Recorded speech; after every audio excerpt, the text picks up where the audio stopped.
एही पार गंगा रे ओही पार जमुना, अरे बिचवा में बहै बालू रे तरे ललनवा। अरे बिचवा में बहै बालू रे तरे ललनवा।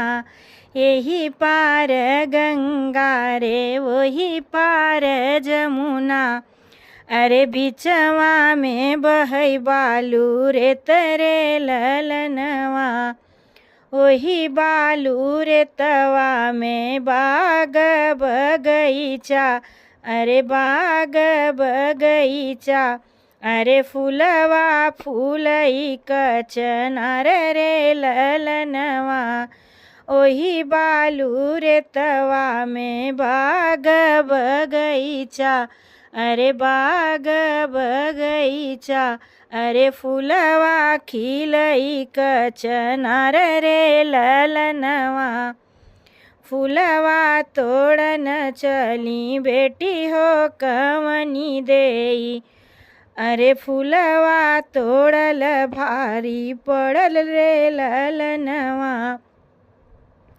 फूलवा तोड़न चली बेटी हो कवनी देई, अरे फूलवा तोड़ल भारी पड़ल रे ललनवा। अरे फूलवा तोड़ल भारी पड़ल रे ललनवा। एही पार गंगा रे ओही पार जमुना, अरे बिचवा में बहै बालू रे तरे ललनवा। घोड़वा चढ़ल आवै दुलहे कवन लाल, घोड़वा चढ़ल आवै दुलहे कवन लाल।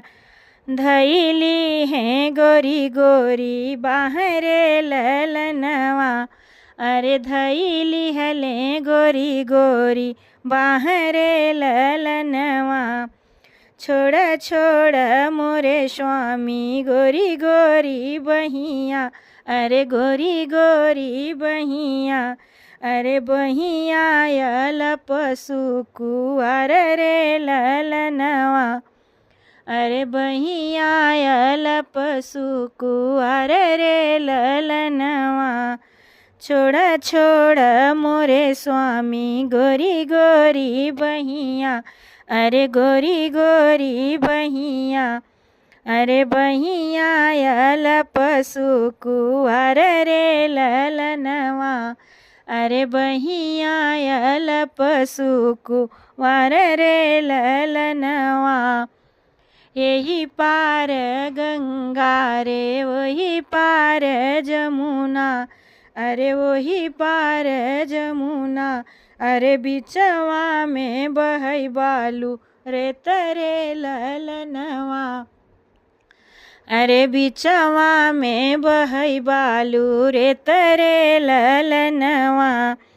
कैसे के छोड़ी दुल्हन गोरी गोरी बहिया, अरे गोरी गोरी बहिया।